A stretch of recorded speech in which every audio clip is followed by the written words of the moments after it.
Di dalam Al-Quran kita temukan ragam sumpah yang langsung disampaikan oleh Allah Subhanahu wa ta'ala.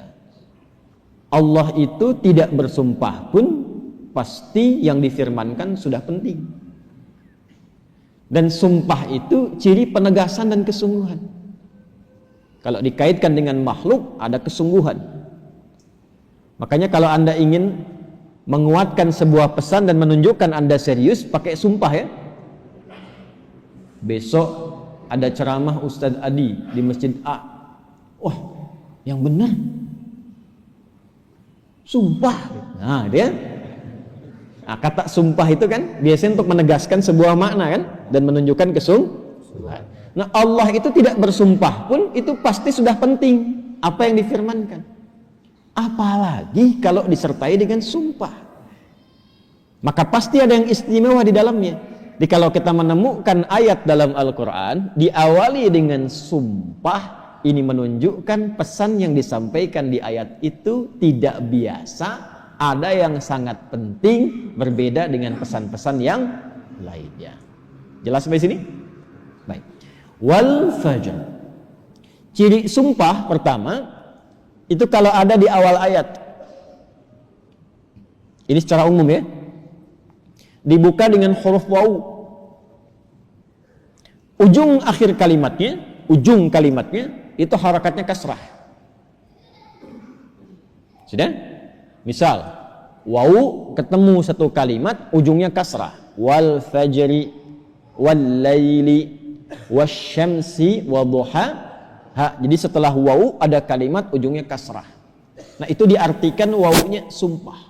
Qasam namanya, wawil qasam. Kalau sudah dibuka dengan seperti ini, artinya informasi yang disampaikan setelah huruf waw itu penting, tidak biasa. Wal fajr, aku bersumpah demi waktu fajar. Ada beberapa pendapat dari kalangan ulama tentang fajar yang dimaksudkan di ayat ini. Jadi di sini Allah bersumpah dengan 5 hal. Ada 5 sumpah. Aqsamun khamsah, kata para ulama, terdapat 5 sumpah di dalamnya. 1, wal fajar, demi waktu fajar. 2, walayalin ashr, dan 10 malam yang istimewa. 3, wasyaf'i, demi waktu genap.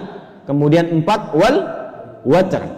5, wal laili idza yasr. Ada 5 di sini disebutkan, menunjukkan ada 5 yang istimewa. Saking istimewanya dibuka oleh Allah Subhanahu wa taala dengan sumpah. Baik. 1, fajar. Secara cepat saja. Para ulama setidaknya menyebutkan secara umum ada 2 pemaknaan di kata fajar di sini. Yang pertama yang dimaksudkan setiap waktu fajar. Itu penting. Setiap waktu fajar dalam setiap hari. Jadi ada satu yang istimewa, waktunya di waktu fajar dari sekian perubahan waktu yang kita alami dalam sehari. Kan dari fajar nanti muncul ke pagi, pagi ke siang, siang ke sore, sore ke maghrib, maghrib ke malam kan. Nah, dari perputaran waktu itu, di antara sekian banyak waktu, fajar itu istimewa. Karena itu Allah panggil kita untuk bisa menunaikan sholat di waktu fajar. Ya, hakikatnya bukan hanya sholatnya. Ada waktu-waktu yang hanya dalam fajar itu yang nggak ditemukan keistimewaannya di waktu yang lain. Contoh, kita ambil ke ibadah ritual dulu. Sholat di waktu fajar ini, itu 2 rakaat sunnahnya saja. Sunnahnya, belum masuk ke fardunya. Itu nilainya disebutkan oleh Rasulullah SAW lebih baik daripada dunia dan seisinya. Raka'atul fajri khairum minad dunya wa ma fiha. Kalau Anda mampu menunaikan 2 rakaat fajar, itu yang dimaksud sunnahnya. 2 rakaat, tapi disebutkan kalimat fajarnya. Bukan zuhur, bukan asar, bukan maghrib, bukan isya. Dan dilakukannya sebelum sholat fardunya untuk menunjukkan betapa pentingnya itu. Karena kalau orang tahu itu penting, pasti persiapan datang sebelumnya. Ya, Anda tahu di sini akan pengajian kan? Subuh kan? Subuhnya misalnya jam 4.35. Anda menjadikan pengajian itu sebagai hal yang prioritas. Kalau waktunya 4.35, datangnya jam berapa? Ada yang nginap, ada yang itikaf. Karena menjadikan itu penting. Kalau tak penting mungkin diabaikan. Nah, Allah menyatakan fajar itu penting. Jangan tinggal. Bahkan saking pentingnya, ada di antara hamba-hamba Allah yang menyiapkan waktu fajar itu bangun dari sebelumnya sampai warming up dulu. Pemanasan supaya subuhnya itu, fajarnya itu bisa optimal. Bangun dari malam, Pak. Ada yang menjelang fajar itu membiasakan hatinya supaya khusyuk. Sehingga saat sholat di waktu fajar sudah terkoneksi kepada Allah dengan baik. Cara menyiapkannya dengan istighfar. Waktu singkat menjelang fajar itu disebut sahar namanya. Jamaknya disebut ashar.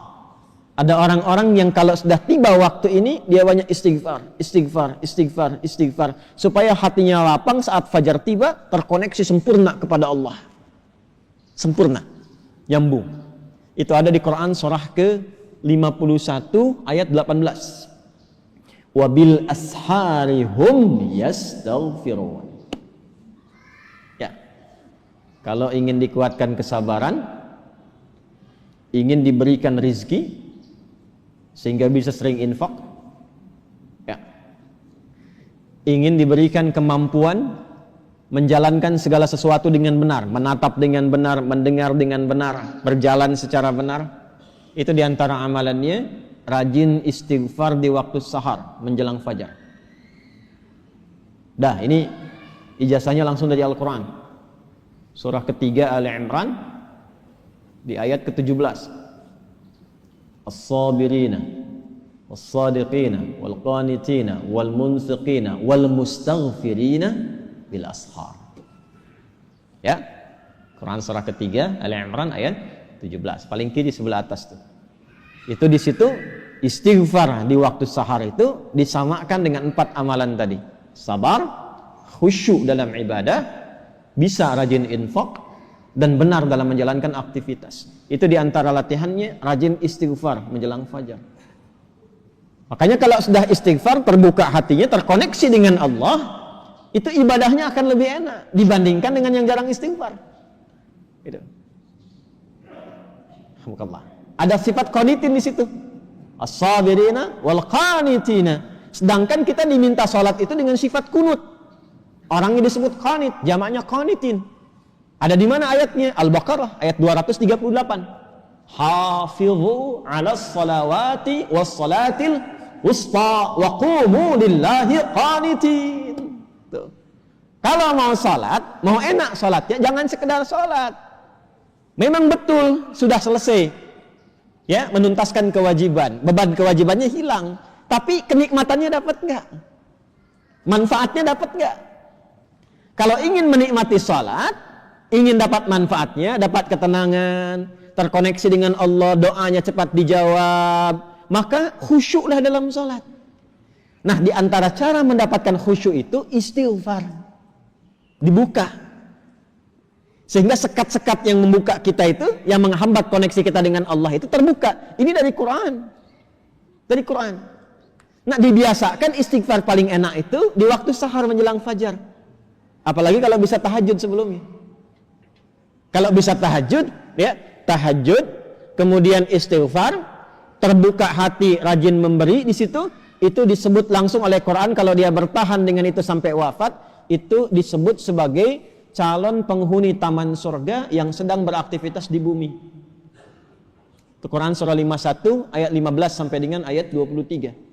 Innal muttaqina fi jannatin wa 'uyun akhidhina ma atahum rabbuhum innahum kanu qabla dhalika muhsinin kanu qalila minal laili ma yahja'un. Itu tahajudnya. Wa bil asharihum yastaghfirun. Itu istighfarnya. Nah, hakikatnya kita bangun malam itu, hakikatnya kita istighfar di waktu sahar untuk persiapan ke fajarnya. Salah satu maknanya itu. Makanya Nabi kan ya suka rebahan kan sedikit ya, bukan rebahan yang sempurna ya, kaum rebahaners nih ya, coba dicek tuh kalau ada rebahan Nabi itu miring sedikit ke kanan kan, setelah istighfar tuh nunggu sampai fajar tiba supaya kesadarannya optimal. Ada apa di fajar itu sampai dipersiapkan sebelum itu, sampai 2 rakaatnya lebih baik daripada dunia dan seisinya.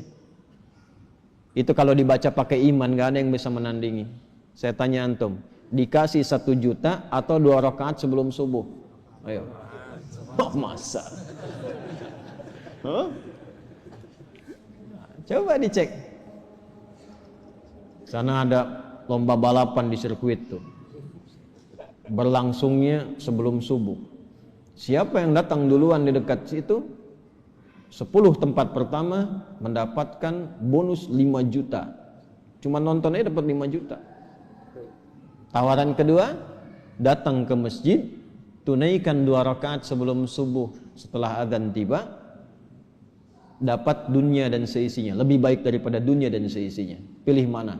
Nonton di sirkuit atau 2 rakaat sebelum subuh? Tuh, makin pelan jawabannya. Karena babnya iman, bukan akal. Akal yang dibimbing oleh iman itu lebih tajam nanti cara berpikirnya.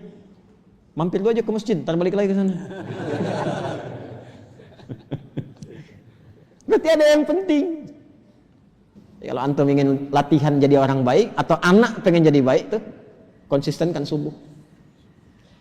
Kayak ulama tuh enggak banyak ceramah, enggak banyak cakap, bilang subuh aja, konsisten. 40 hari subuh terus, ya? Sering begitu kan ya? Nah, itu saya bahas ilmunya sekarang. Dan itu dari Quran. Makanya agak aneh kalau rajin ta'lim, rajin saling mencela. Salat kok menjadi saling menuduh. Orang salat itu bersih hati. Orang ta'lim itu bersih jiwa. Nah, cara memulainya fajar. Kenapa Allah bersumpah dengan fajar? Karena Allah menginginkan hambanya jadi baik. Itu pesannya. Nanti sifatnya beda dengan zuhur, beda dengan asar, beda dengan maghrib, lain dengan isya. Fajar itu pembukanya. Karena itulah saat fajar dipanggil, iman kita terpancar. Makanya saat tidur kalau dengar adzan, itu kan terpancar kan, sudah adzan. Dan sekelebat itu ada yang meminta kita bangun tuh. Allahu Akbar, Allahu Akbar. Bangun tiba-tiba dengar adzan. Itu yang terpanggil imannya. Ketika cahaya iman itu merespon suara adzan, itulah fajar namanya. Dari maknawinya. Dari segi waktu dia melatih keadaan kita jadi lebih baik, terkoneksi dengan Allah. Kalau sudah hatinya bersih, nyambung dengan Allah, doanya mustajab. Innallaha tayyibun la yaqbalu illa tayyibah. Kata Nabi demikian. Allah itu maha baik sehingga akan cepat menerima dari yang baik-baik. Hatinya sudah baik, sudah lapang, jauh dari maksiat, maka apapun yang dia minta dikabulkan oleh Allah Subhanahu wa taala. Karena itu saat-saat paling tepat untuk berdoa itu, memperbanyak doa itu saat fajar. Malaikat kumpul semua. Hadisnya sahih. Ya, inna malaikatal laili wa malaikatan nahar tajtami'u fi waqtil fajri atau kama qala Rasulullah sallallahu alaihi wasallam. Malaikat siang dan malam kumpul semua di waktu fajar. Alhamdulillah malaikat itu gaib. Kalau tampak tak jadi kita ke masjid. Sayapnya banyak tuh. Siapa? Israel. Balik lagi. Kumpul semua. Nah, kalau sudah kumpul malaikat itu banyak berkahnya. Berkah itu ziyadatul khair, bertambah kebaikan. Kalau doa diaminkan. Kalau istighfar dimohonkan ampunan kepada Allah. Berkah lagi kalau subuh jamaah pengajian, berkah. Berkah lagi itu. Itu dari berangkat langsung malaikat memohonkan kepada Allah kebaikan. Hadisnya viral sahih.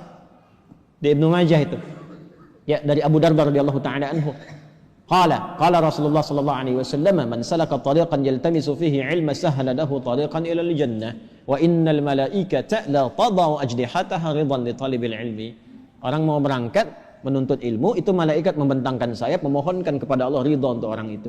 Berangkat dia ke masjid pas di waktu fajar, banyak sekali. Makanya kalau bapak ibu ke masjid waktu subuh enggak doa, rugi itu. Itu fajar.